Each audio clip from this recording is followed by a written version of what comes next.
인천국제공항에서 중국인 가족이 당황한 표정으로 모여 있습니다. 작은 소녀는 흐르는 눈물을 참지 못하고 어머니는 스마트폰으로 무언가를 급하게 보여주려 하네요.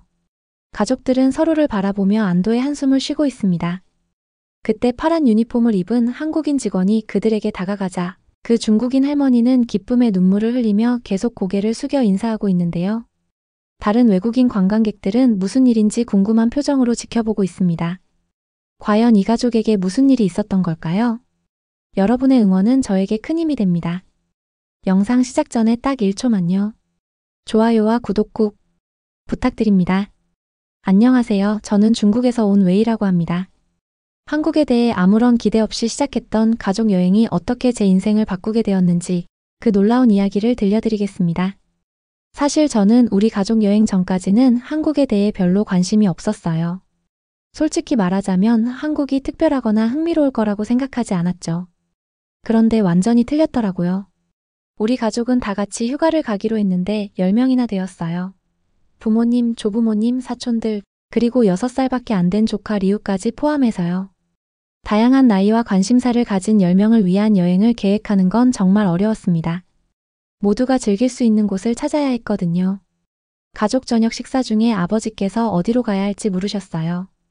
우리 모두 잠시 조용히 앉아서 막막함을 느꼈어요. 그런데 갑자기 메이의 눈이 반짝이더니 한국에 가자고 외쳤어요. 모두가 놀란 표정으로 메이를 바라봤어요. 한국이요? 우리 중 아무도 한국을 진지하게 고려해 본 적이 없었거든요. 어머니께서 왜 한국이냐고 물으셨어요. 혼란스러운 표정이었죠. 메이는 일어서서 흥분이 높아지며 한국이 세계에서 가장 안전한 나라 중 하나라고 했어요. 밤늦게 밖에 나가도 걱정 없이 걸을 수 있다고요.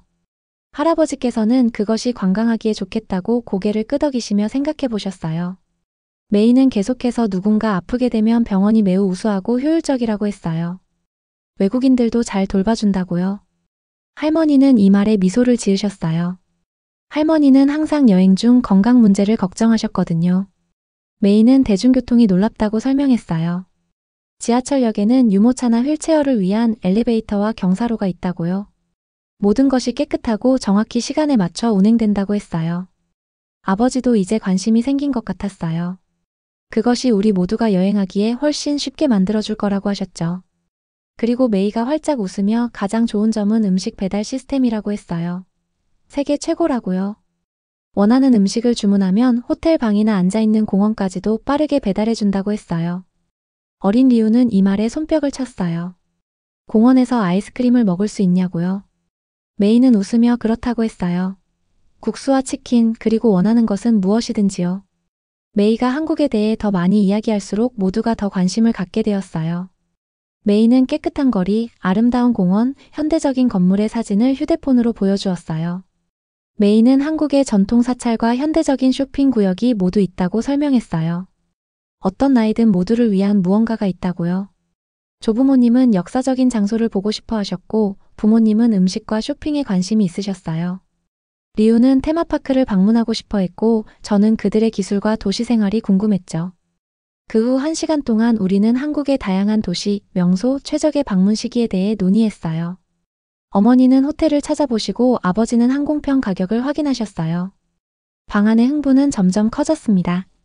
아버지께서 마침내 한국이 우리 모두에게 완벽한 장소처럼 보인다고 말씀하셨어요. 모두의 얼굴을 둘러보시면서요. 하나씩 우리 모두는 동의하며 고개를 끄덕였어요. 심지어 저도 의심이 사라지고 호기심으로 바뀌는 것을 느꼈어요. 할아버지께서 미소와 함께 그럼 결정됐다고 선언하셨어요. 우리는 한국에 간다고요. 사실 여행 전에는 한국이 그저 평범한 나라일 거라 생각했는데 실제로 가보니 모든 면에서 기대 이상이었어요. 가족 모두가 즐길 수 있는 완벽한 장소였지만 역시 관광객으로서 보는 한국과 실제 한국인들의 일상은 다르겠죠. 여행자로서 좋은 면만 보았을 테니까요. 그래도 저에게는 정말 특별한 경험이었습니다. 우리 비행기가 한국에 접근하면서 하얀 솜털 구름을 통해 천천히 하강했어요. 저는 얼굴을 작은 창문에 바짝 대고 제가 그토록 의심했던 이 나라의 첫 모습을 보려고 했습니다. 해안선이 아래에 나타났고 그 다음 건물들, 도로들, 그리고 마침내 인천국제공항의 거대한 구조물이 보였죠. 우리 비행기가 한국 땅에 착륙할 때 제 심장이 더 빠르게 뛰었어요. 짐을 모은 후 우리는 입국 심사를 향해 인파를 따라갔습니다. 공항은 즉시 저를 놀라게 했어요. 그냥 크기만 한 것이 아니라 아름다웠거든요. 자연광이 쏟아지는 높은 천장, 반짝이는 깨끗한 바닥, 그리고 여행자들에게 어디로 가야 할지 알려주는 여러 언어로 된 디지털 표지판이 있었습니다. 넓은 복도를 걸으면서 저는 또 다른 것을 알아챘어요. 바로 체계적인 조직이었죠. 제가 방문했던 다른 공항들에서는 사람들이 어디로 가야 할지 혼란스러워하며 밀고 떠밀었어요. 하지만 여기에서는 명확한 표지판과 파란색 유니폼을 입은 친절한 직원들이 길을 안내해 주었습니다. 우리 10명 가족은 서로 떨어지지 않고 건물을 따라 순조롭게 이동했어요. 입국 심사에 도착했을 때 저는 긴 대기 시간을 각오했습니다. 이전 여행에서는 이 부분이 항상 천천히 움직이는 줄에서 최소 30분은 서 있어야 했거든요. 그런데 여기서는 뭔가 다른 것을 봤어요. 바로 자동 입국 심사대였죠. 우리는 자동화 시스템으로 다가갔고 저는 가족들이 여권을 스캐너에 놓고 게이트를 통과한 다음 사진을 빠르게 찍는 것을 지켜봤어요. 각 사람마다 전체 과정은 몇 초밖에 걸리지 않았습니다. 제 차례가 왔을 때 저는 그것이 얼마나 빠르고 간단한지 믿을 수 없었어요. 어머니께서는 놀란 표정으로 시계를 확인하시며 우리 모두 3분도 걸리지 않았다고 말씀하셨어요. 다음은 수화물 찾는 곳이었습니다. 제 경험상 이것도 보통 또 다른 긴 대기 시간이었죠. 하지만 컨베이어 벨트에 도착한 지 몇 분 안에 우리 여행 가방들이 하나씩 나타났어요. 그 효율성은 믿을 수 없었습니다. 우리가 마지막 가방을 기다리는 동안 저는 다른 수화물 컨베이어 벨트 근처에 있는 중국 여성들의 큰 무리를 발견했어요. 그들은 굉장히 흥분한 듯 크게 이야기하고 모든 것을 사진 찍고 있었습니다. 어떤 이들은 심지어 셀카봉에 휴대폰을 달고 영상을 녹화하며 청중들에게 말하고 있었어요. 한 여성이 휴대폰 카메라를 향해 이곳이 정말 꿈의 나라라고 말했어요. 한국의 서비스와 문화는 상상을 초월한다고요. 그녀의 친구들이 그녀 뒤에서 열정적으로 고개를 끄덕였습니다. 저는 그들이 무슨 말을 하는지 듣기 위해 더 가까이 다가갔어요. 다른 여성은 시청자들에게 공항이 너무 깨끗하다고 외쳤어요. 모든 것이 얼마나 체계적인지 보라며 직원들도 중국어를 한다고 했습니다. 이 관광객들은 중국에 있는 팔로워들에게 자신들의 도착을 생중계하고 있었어요. 그들의 흥분이 공기를 가득 채웠고 그것은 제가 아직 이해하지 못하는 한국에 대해 그들이 뭔가 알고 있는지 궁금하게 만들었습니다. 마지막 여행 가방을 찾은 후 우리는 출구를 향해 나아갔어요. 세관 절차도 입국 심사만큼 효율적이었습니다. 깔끔한 유니폼을 입은 직원들이 사람들을 짧은 줄로 안내하고 서류를 빠르게 확인한 다음 공손한 목례와 함께 여행자들을 보냈어요. 세관구역 밖으로 나오자 공항은 상점, 안내 카운터, 교통 옵션이 있는 거대한 도착장으로 열렸습니다. 디지털 화면에는 여러 언어로 버스와 기차 일정이 표시되어 있었어요. 직원들은 혼란스러워하는 여행자들을 돕기 위해 안내 데스크에 준비하고 있었습니다. 아버지께서 공항 직원 중 한 명에게 기차역이 어느 쪽이냐고 물으셨어요. 그 여성은 미소를 지으며 완벽한 중국어로 이 복도를 따라 내려가서 왼쪽으로 가라고 대답했어요. 안내해드릴까요? 라고도 물었죠. 아버지는 모국어를 듣고 놀란 표정을 지으셨어요. 중국어를 정말 잘하신다고요? 그녀는 지금 많은 한국인들이 중국어를 공부한다고 설명했어요. 중국 방문객들이 환영받는 느낌을 갖길 원한다고요? 저는 제 회의감이 사라지기 시작하는 것을 느꼈어요. 아마도 메이가 처음부터 옳았던 것 같아요. 한국은 제가 상상했던 것과 정말 다를지도 모릅니다. 제 옆에 가족들과 함께 그리고 우리의 한국 모험이 이제 막 시작되는 지금 저는 제 안에서 새로운 감정이 자라고 있는 것을 느꼈어요. 바로 흥분이었죠. 사실 아무리 좋은 첫인상을 받아도 모든 나라에는 이면이 있겠죠. 관광객으로 경험하는 효율적이고 현대적인 모습과 실제 그곳에 살면서 겪게 되는 일상은 다를 테니까요. 하지만 그 순간에는 모든 것이 완벽해 보였어요. 공항에서의 첫 경험만으로도 한국에 대한 제 생각이 많이 바뀌었습니다. 제가 상상했던 것보다 훨씬 발전되고 체계적인 나라였거든요. 물론 실제 한국 사회의 모든 면을 이해하려면 더 오래 머물러야겠지만 적어도 그 시작은 정말 인상적이었습니다. 호텔에 짐을 푼 후 우리는 유명한 지하철 시스템을 이용해 서울을 탐험하기로 했어요. 우리 호텔 근처의 지하철역은 대중교통보다는 쇼핑몰처럼 보였습니다. 바닥은 음식을 먹을 수 있을 정도로 깨끗했고 표지판은 여러 언어로 되어 있었으며 스피커를 통해 부드러운 음악이 흘러나왔죠. 우리가 자동 발매기에 다가갔을 때 아버지께서 모두에게 함께 움직이라고 상기시켰어요. 발매기에는 언어를 변경할 수 있는 버튼이 있어서 우리가 쉽게 표를 살 수 있었습니다. 저는 아버지가 티머니 카드 10장을 구매하는 것을 지켜봤어요.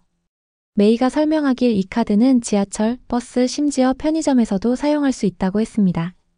우리가 플랫폼으로 걸어갈 때 저는 인상적인 것을 발견했어요. 모든 역에는 휠체어를 탄 사람들, 노인들 또는 유모차를 가진 부모님들을 위한 엘리베이터와 경사로가 있었습니다. 한국어, 영어, 중국어, 일본어로 된 명확한 안내 방송이 어떤 열차가 도착하고 있는지 승객들에게 알려주었어요. 우리 열차는 정확히 시간에 맞춰 역에 도착했습니다. 문이 경쾌한 멜로디와 함께 열렸고 우리 모두 안으로 들어갔어요. 지하철 칸은 깨끗했고 편안한 좌석과 다음 정류장을 보여주는 디지털 화면이 있었습니다. 모든 것이 순조롭게 진행되고 있었는데 복잡한 환승역에 도착했을 때 문제가 생겼어요. 사람들이 기차에서 서둘러 타고 내리는 혼란 속에서 어린 리우가 우리와 떨어지게 되었습니다. 우리가 그가 더 이상 우리와 함께 없다는 것을 깨닫기 전에 문이 닫혔어요. 이모는 열차가 움직이기 시작하자 창문에 얼굴을 대고 리우를 부르며 소리쳤습니다. 삼촌이 비상 버튼을 누르려고 했지만 이미 늦었어요. 열차는 이미 역을 떠나고 있었고 리우는 플랫폼에 혼자 남아 우리가 떠나는 것을 보며 그의 작은 얼굴에 두려움이 가득했습니다. 우리 가족에게 공포가 퍼졌어요. 할머니께서는 울기 시작하셨고 이모는 떨고 계셨습니다. 하지만 우리의 공경을 알아차린 한국인 승객이 즉시 다가왔어요. 그분은 서투른 중국어로 걱정하지 말라고 하셨어요. 역 직원들이 도와줄 것이며 다음 역에서 직원에게 말하라고 했습니다. 다음 정류장에서 우리는 서둘러 나와 깔끔한 파란색 유니폼을 입은 역 직원을 찾았어요. 아버지는 휴대폰에 있는 리우의 사진을 보여주며 당황스럽게 무슨 일이 있었는지 설명했습니다. 그 직원의 반응은 저를 놀라게 했어요. 그녀는 당황하거나 기다리라고 말하지 않았습니다. 대신 그녀는 즉시 무전기를 들고 빠른 한국어로 말한 다음 안심시키는 미소와 함께 우리에게 돌아섰어요. 그녀는 중국어로 리우를 이미 찾았다고 말했습니다. 역 경비원이 지금 그와 함께 있으니 여기서 기다려달라고 했어요. 10분 안에 다른 지하철 직원이 리우의 손을 잡고 우리 플랫폼에 나타났습니다. 제 어린 조카는 울고 있지 않았어요. 대신 그는 흥분해 보였고 작은 한국 사탕을 들고 있었습니다. 이모가 그를 꼭 안아주는 동안 리우는 자랑스럽게 경비원이 이것을 주었다고 말했어요. 그날 나중에 우리는 한국의 고속버스 시스템을 이용해 봤습니다. 버스 정류장에는 기다리는 승객을 위한 열선, 좌석과 각 버스가 정확히 언제 도착할지 보여주는 디지털 화면이 있었어요. 버스 안에는 각 좌석마다 자체 USB 충전 포트, 조절 가능한 발받침, 독서 등이 있었습니다. 우리 버스가 도시간을 부드럽게 이동하는 동안 저는 창밖으로 아름다운 한국 시골 풍경을 바라봤어요. 저는 지하철 직원들이 얼마나 빠르고 효율적으로 우리가 리우를 찾는 것을 도와주었는지, 그리고 이 버스 여행이 얼마나 편안한지 생각했습니다. 저는 그들의 교통 시스템이 정말 놀랍다고 혼잣말을 했어요. 여행 전에 제가 얼마나 의심스러워했는지 기억하면서요. 저는 복도 건너편에서 저를 향해 미소 짓는 메이를 발견했습니다. 그녀는 한국에 대한 생각이 바뀌기 시작했냐고 물었어요. 저는 더 이상 부정할 수 없어 고개를 끄덕였습니다. 한국의 교통 시스템은 그저 좋은 정도가 아니라 정말 믿을 수 없을 정도로 대단했거든요. 물론 관광객으로서 경험한 한국의 교통 시스템은 거의 완벽했지만 실제 현지인들의 일상 속에서는 또 다른 측면이 있을 거예요. 러시아어의 혼잡함이나 때로는 지연되는 열차, 만원, 버스의 불편함 같은 것들은 짧은 여행에서는 잘 경험하지 못하니까요. 우리가 본 것은 아마도 한국 교통 시스템의 가장 좋은 면이었을 겁니다. 그래도 제가 경험한 한국의 교통체계는 정말 인상적이었고 저의 기대를 훨씬 뛰어넘었어요. 그런 효율성과 체계성을 다른 나라에서도 볼 수 있으면 좋겠다는 생각이 들었습니다. 서울을 하루 종일 탐험한 후 우리는 피곤하고 배고픈 채로 호텔 방으로 돌아왔어요. 걷느라 다리가 아팠고 모두가 저녁을 먹으러 나가기에는 너무 지쳐 있었습니다. 중국에서라면 이런 상황은 간식을 먹거나 억지로 레스토랑을 찾아야 한다는 의미였을 텐데 메이는 다른 아이디어가 있었죠. 메이는 눈에 흥분을 담고 휴대폰을 꺼내며 한국 음식 배달을 시도해보자고 제안했어요. 저는 그녀가 음식 배달 앱을 다운로드하고 중국어 모드로 전환하는 것을 지켜봤습니다. 화면은 우리 호텔 근처 수백 개의 레스토랑에서 제공하는 맛있어 보이는 음식의 다채로운 사진들로 가득 찼어요. 할머니께서 메이의 어깨 너머로 들여다보시며 이 모든 선택지를 보라고 감탄하셨어요. 치킨, 소고기, 국수, 밥 요리, 수프. 모든 것이 있다고 하셨죠. 우리는 무엇을 주문할지 결정하는데 20분을 보냈습니다. 리우는 프라이드 치킨을 원했고 부모님은 한국식 바비큐를 선택하셨어요. 조부모님은 전통 수프 요리를 고르셨고 저는 여행 잡지에서 본 다채로운 밥 그릇인 비빔밥을 선택했습니다. 주문을 한 후 화면에 마법 같은 것이 나타났어요. 바로 우리 배달원의 실시간 위치를 보여주는 지도와 음식이 정확히 언제 도착할지 보여주는 카운트다운 타이머였습니다. 메이는 배달까지 19분이 남았다고 알려줬어요. 아버지께서는 회의적인 표정으로 그렇게 많은 다양한 요리에 비해 너무 빠른 것 같다고 말씀하셨습니다. 우리 모두는 메이의 휴대폰 화면에서 지도를 가로질러 움직이는 작은 오토바이 아이콘을 지켜봤어요. 배달원은 서울의 거리를 통과하며 매 분마다 우리 호텔에 더 가까워지고 있었습니다. 카운트다운 타이머는 놀랍도록 정확했어요. 15분, 10분, 5분. 타이머가 0에 도달했을 때 호텔 객실 전화가 정확히 울렸습니다. 프론트 데스크 직원이 음식 배달이 도착했다고 알려주었어요. 삼촌이 주문을 받으러 아래층으로 내려갔습니다. 그가 돌아왔을 때 그의 팔은 뜨겁고 완벽하게 포장된 식사가 담긴 가방으로 가득했어요. 각 용기에는 우리 객실 번호가 표시되어 있었고 필요한 모든 식기, 냅킨, 심지어 작은 반찬까지 포함되어 있었습니다. 저는 비빔밥 용기를 열며 이것이 믿을 수 없다고 말했어요. 증기가 참기름과 야채의 맛있는 향기를 전했습니다. 음식이 아직도 뜨겁다니. 우리가 식사를 즐기는 동안 저는 호텔 로비에서 음식 배달을 받는 중국인 관광객 그룹들도 발견했어요. 일부는 자신들의 경험을 영상으로 녹화하며 한국 배달 시스템이 얼마나 빠르고 효율적으로 작동하는지 고향에 있는 시청자들에게 보여주고 있었습니다. 한 여성이 시청자들에게 한국에서는 거의 모든 곳에 음식을 주문할 수 있다고 설명했어요. 공원, 호텔, 심지어 일부 관광 명소까지도요. 다음 날 저녁 우리는 이 주장을 시험해보기로 했습니다. 우리는 호텔 근처의 작은 공원에 앉아 시원한 저녁 공기를 즐기고 있었어요. 리우가 평소처럼 다시 배가 고프다고 해서 우리는 공원으로 직접 음식을 주문하기로 결정했습니다. 저는 이것이 작동하지 않을 거라고 확신했어요. 주소가 없는 공원에서 배달원이 어떻게 우리를 찾을 수 있을까요? 메이는 주문을 하고 우리의 정확한 위치와 함께 특별 지시사항을 포함시켰어요. 그런 다음 우리는 다시 배달 추적 화면을 지켜봤습니다. 놀랍게도 오토바이 아이콘이 곧장 우리 공원을 향해 움직였어요. 타이머가 1분에 도달했을 때 저는 공원 입구에 멈추는 배달 스쿠터를 발견했습니다. 배달원은 자신의 휴대폰을 보고 공원을 훑어본 다음 어떤 혼란도 없이 곧장 우리 벤치로 걸어왔어요. 그는 우리의 주문 번호를 확인하고 공손하게 고개를 숙이며 완벽하게 포장된 식사를 건넨 후 떠났습니다. 저는 이것이 실제로 작동했다는 것을 믿을 수 없다고 인정하며 김이 모락모락 나는 떡볶이 용기를 열었어요. 떡볶이는 빠르게 제가 가장 좋아하는 한국 음식이 되었죠. 할머니는 제가 음식을 즐기는 것을 보며 미소 지으셨어요. 할머니께서는 한국의 배달 시스템이 정말로 세계 최고라고 하셨습니다. 메이가 우리에게 말했던 것처럼요. 저는 마침내 확신하며 고개를 끄덕였어요. 한국은 제가 음식 배달에 대해 생각하는 방식을 영원히 바꿔놓았다고 말했습니다. 물론 관광객으로서 경험한 한국의 배달 시스템은 거의 완벽해 보였지만 실제로 현지인들은 어떤 불편함도 느낄 수 있겠죠. 때로는 배달이 지연되거나 음식이 차갑게 도착하거나 주문이 잘못될 수도 있을 테니까요. 또한 배달 앱들 간의 치열한 경쟁으로 배달원들이 위험한 속도로 운전하는 문제도 있다고 들었어요. 우리가 경험한 것은 아마도 한국 배달 시스템의 가장 좋은 면이었을 겁니다. 그래도 저에게는 정말 신기하고 편리한 경험이었고 중국으로 돌아가서도 이런 효율적인 시스템이 있으면 좋겠다는 생각이 들었습니다. 어쩌면 우리나라에서도 이런 배달 문화를 더 발전시킬 수 있지 않을까요? 메이가 우리의 5째 날에 한국을 떠나기 전에 찜질방에 꼭 가봐야 한다고 말했어요. 저를 포함한 모두가 혼란스러워 보였습니다. 저는 낯선 단어를 발음하려 노력하며 찜질방이 뭐냐고 물었어요. 메이는 찜질방이 한국의 목욕탕이자 휴식센터라고 설명했어요. 한국인들이 휴식하고 몸을 씻고 가족 및 친구들과 시간을 보내는 곳이라고 했습니다. 한국 문화의 아주 중요한 부분이라고 했죠.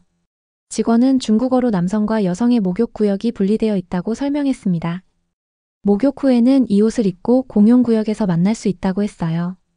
아버지, 할아버지, 삼촌, 어린 리우, 그리고 저는 남성 구역으로 갔고 우리 가족의 여성들은 그들의 구역으로 갔습니다. 남성 목욕 구역 안에서는 샤워기 줄과 다양한 온도의 여러 물 풀장을 봤어요.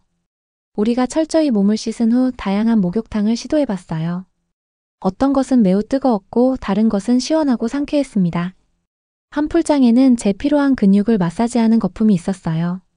또 다른 곳에는 허브 향이 나는 물이 들어 있었습니다. 할아버지께서는 따뜻한 풀장에 몸을 담그며 이것이 정말 놀랍다고 한숨을 쉬셨어요. 할아버지의 오래된 뼈들이 여러 해 동안 이렇게 좋은 느낌을 받지 못했다고 하셨습니다. 목욕 후 우리는 면 옷으로 갈아입고 공용구역에서 가족의 여성들과 만났어요. 이 넓은 공간에는 각각 다른 경험을 제공하는 여러 테마 방들이 있었습니다. 우리가 처음 시도한 방은 황토방이었어요. 벽, 천장, 바닥은 모두 부드러운 열을 발산하는 구운 점토로 만들어져 있었습니다. 따뜻한 바닥에 누워 있으니 제 온몸이 깊이 이완되었어요. 다음은 소금방이었는데 우리 몸의 형태에 맞게 모양이 잡히는 거친 소금 결정의 침대에 누웠습니다. 얼음방은 충격적인 대조를 제공했어요. 벽은 서리로 덮여 있었고 차가운 공기는 우리를 소리 지르게 하고 웃게 만들었습니다. 찜질방의 한 구석에는 전통적인 한국 간식을 제공하는 작은 푸드코트가 있었어요. 우리는 시캐달콤한 쌀 음료와 계란빵을 시도해봤습니다. 제가 가장 좋아했던 것은 우리가 직접 깨고 껍질을 벗긴 완벽하게 삶은 계란이었어요. 많은 한국 가족들이 이 공간을 편안하게 다니며 이것이 그들에게는 정상적인 일임을 보여주었어요. 조부모, 부모, 아이들 모두가 이 공유된 커뮤니티 공간에서 함께 휴식하고 있었습니다. 우리가 사람들이 뜨거운 바닥에서 낮잠을 자고 있는 수면 구역으로 이동했을 때 메이가 저에게 어떻게 생각하느냐고 물었어요. 저는 이런 경험을 한 적이 없다고 인정했습니다. 중국에도 목욕탕이 있지만 이렇게 정교하거나 사교적인 것은 없다고 했어요. 따뜻한 바닥에 누워 몇 달 만에 가장 편안함을 느끼며 저는 찜질방이 단지 깨끗해지는 것뿐만 아니라 마음의 스트레스를 정화하고 가족과 연결되며 바쁜 외부 세계에서 휴식을 취하는 것이라는 것을 깨달았습니다. 저는 눈을 감으며 완전한 평화를 느끼고 한국이 정말로 휴식의 예술을 이해하고 있다고 생각했어요.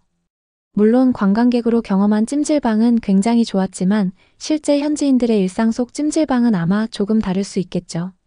주말이나 휴일에는 사람들로 너무 붐비거나 때로는 시끄럽고 혼잡할 수도 있을 테니까요. 또한 모든 한국인이 찜질방을 자주 이용하는 것도 아닐 겁니다. 젊은 세대들은 점점 더 바빠지는 생활 속에서 이런 전통적인 휴식 방법보다 다른 형태의 여가를 선호할 수도 있고요. 그래도 저에게는 정말 특별한 경험이었고 한국 문화의 중요한 측면을 이해할 수 있는 좋은 기회였습니다. 우리 중국에도 이런 공동체적이고 가족 중심적인 휴식 시설이 더 많이 생겼으면 좋겠다는 생각이 들었어요. 한국에서의 마지막 날, 우리는 한강공원에서 피크닉을 하기로 했어요. 넓은 녹지 공간이 강을 따라 펼쳐져 있었고 서울의 인상적인 스카이라인이 반대편에 솟아 있었습니다. 가족들은 잔디밭에서 놀고 자전거 타는 사람들은 전용 도로를 따라 움직이고 사람들이 음식과 음료를 즐기는 작은 텐트들이 풍경 곳곳에 점처럼 흩어져 있었어요. 우리는 물에 완벽한 전망이 있는 잔디밭에 피크닉 담요를 펼쳤습니다. 음식을 가져오는 대신 메이는 마지막으로 한 번 더 배달을 시도해보자고 제안했어요. 그녀는 앱을 열었고 우리 각자는 여행 중에 발견한 좋아하는 한국 음식들을 선택했습니다. 아버지께서는 놀라움에 고개를 저으며 그들이 공원까지 배달한다는 것을 여전히 믿을 수 없다고 말씀하셨어요. 우리 음식은 약속된 시간에 정확히 도착했어요. 배달원은 메이가 앱을 통해 공유한 GPS 위치에 안내받아 공원에 있는 우리 자리로 직접 걸어왔습니다. 그는 뜨거운 음식이 담긴 가방들을 가져왔고 각 용기는 필요한 모든 반찬과 식기와 함께 완벽하게 포장되어 있었어요. 우리가 강가에서 맛있는 식사를 즐기는 동안 저는 이 여행을 통해 한국에 대한 제 감정이 얼마나 많이 바뀌었는지 생각했습니다. 저는 가족들에게 처음에 이곳에 오기로 했을 때 전혀 신나지 않았다고 고백했어요. 한국이 특별하거나 흥미로울 거라고 생각하지 않았다고요. 메이는 아는 미소를 지으며 지금은 어떤지 물었습니다. 저는 정직하게 이제는 떠나고 싶지 않다고 대답했어요. 이곳의 모든 것이 너무 잘 작동합니다. 교통, 음식 배달, 공공장소 모두요. 그리고 사람들이 너무 도움이 된다고 했습니다. 할아버지께서 고개를 끄덕이시며 여기가 얼마나 안전하게 느껴지는지도 알아차렸다고 하셨어요. 늦은 밤에도 순찰하는 경찰차가 있고 거리는 깨끗하고 밝게 조명되어 있다고 말씀하셨습니다. 이모는 리우가 지하철에서 길을 잃었을 때 그들이 얼마나 빨리 우리를 도와 그를 찾았는지 기억하냐고 덧붙였어요. 그들은 그것에 대해 너무 효율적이고 친절했다고 했습니다. 한강 위로 해가 지기 시작하여 하늘을 오렌지색과 분홍색 음영으로 물들이자 슬픔의 감정이 저를 뒤덮었습니다. 내일 우리는 중국으로 돌아가 이 놀라운 나라를 뒤로하게 될 거예요. 할머니께서는 제 생각을 읽으신 듯이 우리가 한국으로의 다음 여행을 계획하기 시작해야 한다고 제안하셨어요. 다음에는 더 오래 머물자고 하셨습니다. 처음에 가장 회의적이었던 아버지도 포함해 모두가 열정적으로 동의했어요. 이 여행 전에 누군가가 저에게 한국에 대해 물었다면 저는 말할 것이 거의 없었을 거예요. 이제 저는 수많은 이야기가 있습니다. 놀라운 지하철 시스템, 믿을 수 없는 음식 배달, 편안한 찜질방, 그리고 가장 중요하게는 한국 사회의 모든 측면에 내장된 것처럼 보이는 배려에 대해요. 다음 날 우리 비행기가 한국 땅에서 이륙하면서 저는 얼굴을 창문에 대고 아래에서 서울이 작아지는 것을 지켜봤어요. 저는 기념품과 사진만 가지고 떠나는 것이 아니었습니다. 저는 제가 완전히 잘못 판단했던 나라에 대한 새로운 감사함을 가지고 있었어요. 저는 유리에 대고 한국에게 작별 인사를 속삭였습니다. 꼭 다시 올 거라고요. 물론 관광객으로 경험한 한국은 모든 것이 완벽하게 작동하는 곳처럼 보였지만 실제로 그곳에 살아보면 다른 측면들도 있을 거예요. 지하철이 매일 아침 러시아어에 얼마나 혼잡한지, 좋은 직장을 구하기 위한 경쟁이 얼마나 치열한지, 또는 높은 주택 가격과 같은 한국 사회의 현실적인 문제들을 경험하지는 못했으니까요. 관광객은 대부분 좋은 면만 보게 되죠. 그래도 저희 가족에게 한국 여행은 정말 특별했고 한국이 많은 면에서 효율적이고 배려심 깊은 사회라는 것은 분명해요. 단기 여행객으로서 느낀 감동은 진심이었고 이런 경험들이 제가 다른 문화와 나라들을 더 열린 마음으로 바라보게 만들어 주었습니다. 언젠가 한국에 다시 가서 더 깊이 있는 경험을 해보고 싶은 마음이 들었어요. 오늘의 영상은 여기까지입니다. 한국을 사랑하는 여러분의 응원이 저에게 큰 힘이 됩니다. 오늘도 행복한 하루 보내시길 진심으로 바래요. 다음에도 여러분의 마음을 울릴 수 있는 진솔한 이야기로 찾아뵙겠습니다. 감사합니다.